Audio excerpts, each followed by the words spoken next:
Fala pessoal, tudo bem com vocês? Eu sou o Matheus e hoje a gente vai conversar um pouco sobre um assunto diferente, que seria uma relação entre a sequência de Fibonacci, para quem não conhece, são essas espirais que estão aparecendo, os números que estão ali dentro também, todas essas contas aí. Primeira vez que eu olhei também fiquei, a cabeça já tá meio embaralhada. E é uma relação que eu encontrei com o design em geral, tá? A minha ideia hoje é mostrar um objeto que a gente possa usar no dia a dia, beleza? Bora! Bom, vocês devem estar se perguntando como um monte de números, como é o caso da geometria sagrada, no caso a sequência de Fibonacci, tudo mais ali, como é que esse monte de números pode ter relação com o design? Desenhos. Isso mesmo. O engraçado é que a gente pode encontrar isso na natureza, do mesmo jeito que eu mostrei ali no início para vocês, naqueles slides. Uma forma que se repete o tempo todo, que no caso é a espiral. E se eu ativar aqui para vocês o raio-x desse objeto, vocês vão entender o porquê que eu usei esse objeto. Ele é um funil, só que ele está de lado, claro. Estão vendo aqui? Eu criei uma espiral dentro desse funil. Para que seria esse funil? A minha ideia para ele é captar o ar. Como captar o ar? Para que captar o ar? Primeiramente porque ele pode ajudar a estabilizar, vamos dizer, um carro, uma moto. Vamos dizer, uma moto elétrica, eu instalei isso aqui na rabeta dela, em cima da placa e tal. Isso aqui pode ser, ainda tem que testar, claro, para a gente ter certeza disso. A gente pode usar para melhorar a aerodinâmica, estabilidade e até para produzir energia para a bateria dessa moto elétrica. Entenderam?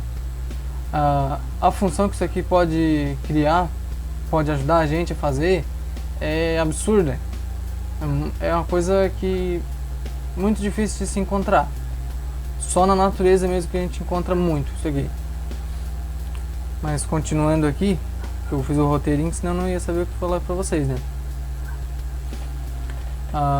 Como eu falei num post que eu postei ainda essa semana, foi o motivo de eu não ter postado esse vídeo antes. A gente pode usar essa espiral em carros e aviões para melhorar a estabilidade, a aerodinâmica e usando até para gerar energia para esses veículos, como foi o que eu já falei antes. Nos carros é uma coisa um pouco mais fácil de ser usada, porque a gente tem mais espaço na carroceria para inserir, né? Como que a gente pode produzir energia com isso daqui num veículo? Aqui tem um outro modelo, ele é um pouco mais complexo. Aqui dentro, se vocês forem ver, deixa eu abrir aqui um monte de grupo que eu fiz aqui.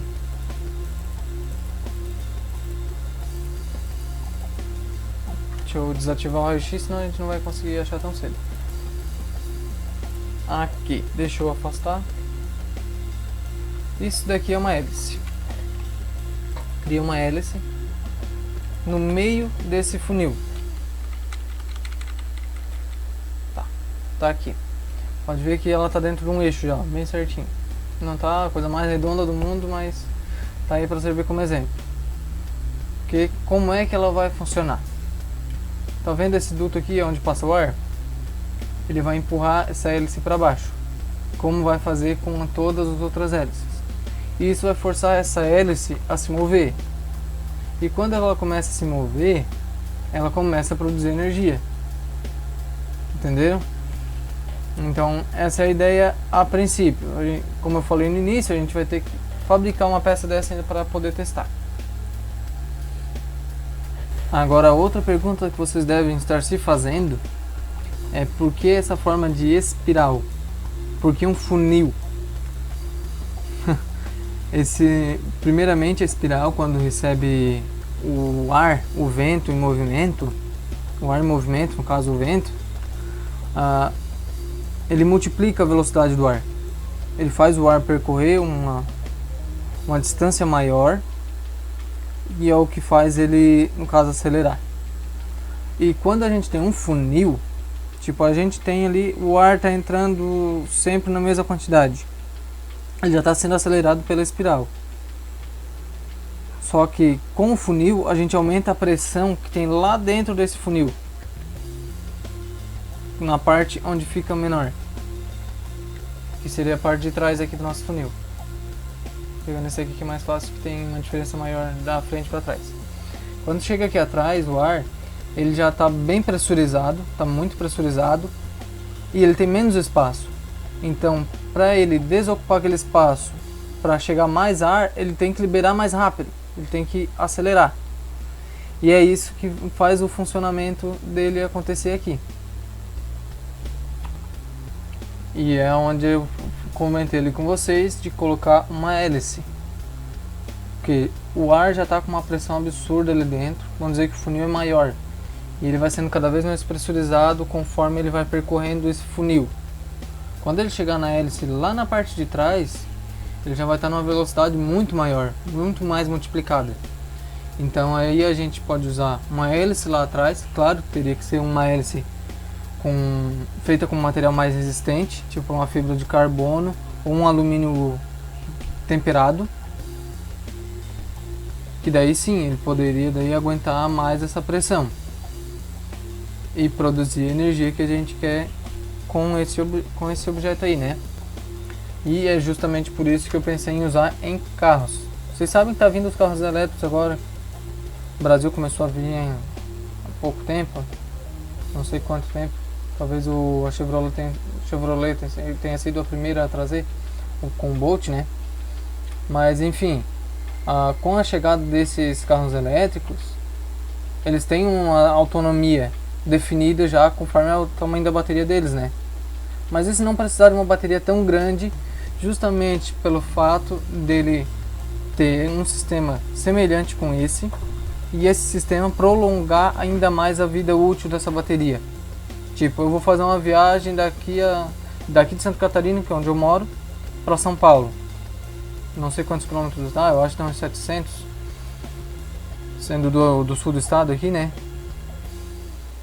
Talvez dobre a autonomia do carro com esse sistema. Só que seria um sistema um pouco maior, mais complexo. Precisaria que a carroceria do carro fosse um pouco diferente das que a gente conhecemos. Talvez precisasse sacrificar um pouco do tamanho do porta-malas, vamos dizer assim. Um exemplo, né? E uma outra coisa que eu deixei anotado aqui, senão eu ia esquecer de falar para vocês, além dele produzir energia, ele também pode causar empuxo. O que é o empuxo? O próprio funil empurra o carro para frente. Ele ajuda o carro a ter mais aerodinâmica. E quando ele tem mais aerodinâmica, quando o ar descola mais fácil do veículo, ele anda mais rápido. Fora que quando a gente aponta esse funil para cima, ele já tem uma aerodinâmica boa, né? Pelo formato dele. Quando a gente aponta ele para cima, ele faz o carro ficar mais sentado no chão. Certo? É aí que o carro ganha estabilidade, o que aumenta na segurança do veículo, claro, né? Mas aí tem uma complicação. Talvez o carro já precise de um freio um pouco mais forte. Por quê? A estabilidade às vezes causa uma falsa sensação de agora me fugiu a palavra, de segurança. E conforme vocês vão acelerando num carro desse tipo, dependendo da potência que ele tiver, vamos dizer que é um carro que chega aos 200 km por hora. Com um sistema desse, ele pode alcançar mais velocidade. Só que alcançando mais velocidade, isso pode danificar o motor elétrico. A gente não sabe o quanto o motor elétrico aguenta ainda de força, de energia, claro, né? Fora que, tendo muita pressão nesse funil, vai fazer a hélice girar muito rápido, talvez. Além de um material ter que ser mais reforçado nessa hélice, pode ser que ela produza energia além do que a bateria do carro suporta. Entenderam? É uma ideia ainda, mas quem sabe daqui a alguns anos a gente não está usando algum sistema semelhante, né? Já no caso do avião é um caso um pouco mais complicado, porque a gente não tem um avião no dia a dia para a gente poder testar, né? O carro a gente pode adaptar e usar aí com o tempo, vamos dizer. Mas um avião já é uma coisa bem complicada. Talvez como é que eu vou dizer para vocês? Essas escolas de aviação, esses locais, talvez eles possam testar uma coisa dessa. E uma coisa que eu pensei que também para o avião pode ser usado até para direcionar o avião com mais facilidade. Como se fosse um disco voador. Que eu tenho uma teoria para compartilhar com vocês mais para frente, que tem a ver com esse funil, esse sistema de helicoidal, essa forma que a gente está estudando hoje, que pode funcionar dentro da nossa atmosfera. Talvez fora do planeta não funcione, mas quem sabe, né? Eu vou estar produzindo uma maquete para a gente estudar melhor. Mas enfim, é uma baita teoria isso aqui, claro, né? Já parando para pensar, vocês estão andando no carro, vocês sabem que só com a bateria que ele tem carregada, ele percorre 300 km. Mas aí você vai lá e instala um sistema como esse. Vamos dizer que ele vai aumentar em 100 km de autonomia. Quanto você já vai economizar de energia dentro de casa? Sem precisar engatar na tomada, já que no Brasil ainda não tem não tem postos de recarga rápida, como já é nos Estados Unidos, na Europa e tal. Já paramos para pensar o quanto economizaria isso? É capaz de até as indústrias petrolíferas querer bater de frente para dizer que isso não funciona. Mas enfim, se a gente não testar, não tem como ter certeza se vai realmente funcionar, né? Eu vou estar mostrando um pouco melhor aqui para vocês, se quiserem dar uma olhada. Já fiz ele com formato mais aerodinâmico, formato de gota praticamente, só que ele faz aquele formatinho que eu falei para vocês. Entenderam? Aqui cada círculo desse, ele foi rotacionado, se eu não estou enganado, eu tive que rotacionar essa face na parte de trás da frontal aqui, foram 10 graus de rotação. Talvez dê para rotacionar um pouco mais, talvez dê para abrir essa boca um pouco mais, que pode melhorar um pouco mais a eficiência, porque quanto mais ar entrar nesse sistema, melhor ele vai funcionar, certo? Pessoal, o vídeo de hoje é isso. Quero agradecer vocês que ficaram até o final ouvindo minhas loucuras. Então, até a próxima. Valeu!